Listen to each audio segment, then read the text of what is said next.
Curiosity can lead to some disturbance. Something unseen gets created by the brothers three tumbling about.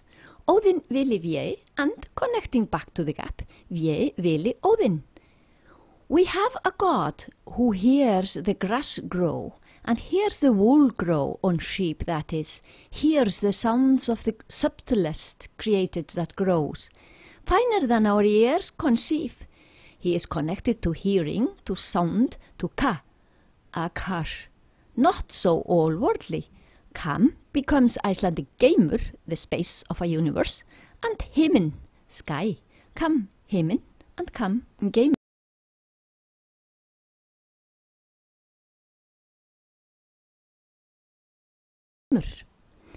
This all-hearing god from his Himinbjörg sees over all worlds. His name is Heimdallur. Heim can mean home, can refer to the world, heimur, the world. Dallur could be a big vessel, and as an adjective, Dallur means bright, fair. He is a bright, fair god. Heimdall's abode is Himinbjörg, Himalaya, the snowy mountains of the sky. Space, uncreated space, which space by the most part is a power of power. It governs expansion and contraction of our universe, where it partakes in the creation a little bit. So this god in his Himinbjörg must be a very influential power when it comes to creating the first element. Compare Himinbjörg to Olympus, abode of the Greek gods, their pantheon or polytheon, many gods, with Zeus, who is their greatest god. Björn Jónsson, Manitoba, finds Heimdallur here in the sky, that is, in the Milky Way, Vetrarbraut. There is a hole, a gap. Here we see more of Björn's Milky Way, Vetrarbraut, meaning winter way, to position Heimdallur here.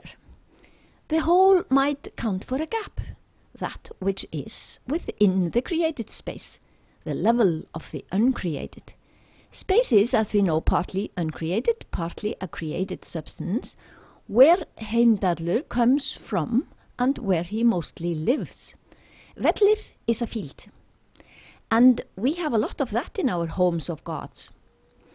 This is, according to Einar Pálsson, his reading of Grímnismál, then my painting of it for kids. Björn has based his findings in the heavens on Einar's findings in our poems. Grímnir is one of many names of Odin.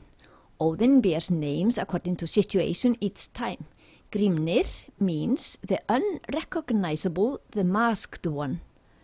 Einar was an actor, lived in West End of Reykjavík, and scholars were enormously jealous as Einar discovered many great things that they had overlooked. Einar was referred to by these scholars as an actor in the West End, the tone indicating disdain, as opposed to scholars, the all-knowing owners of our cultural heritage and literature. And they did not permit that Einar's lectures would be held in their university.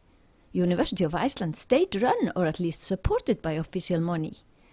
Scholars tended to live in what is called ivory towers, those towers indicating self-esteem in excess, combined with narrow-mindedness, seem to have very small windows let in very little light from outside, and are not easily invaded, hard-shell abodes. This generation of scholars did not have consciousness-based education, but the next generation will.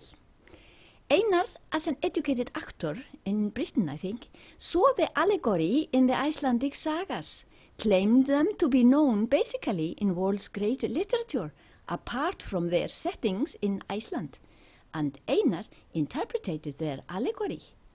This was too much for the scholars to bear. Our literature, some kind of all men's property, could not be so. No way they would permit that to happen. Einar also interpreted our spiritual heritage, Edda poems and myths. That was even more irritating, had they overlooked what Einar saw. This was something that had to be silenced down, and that they did.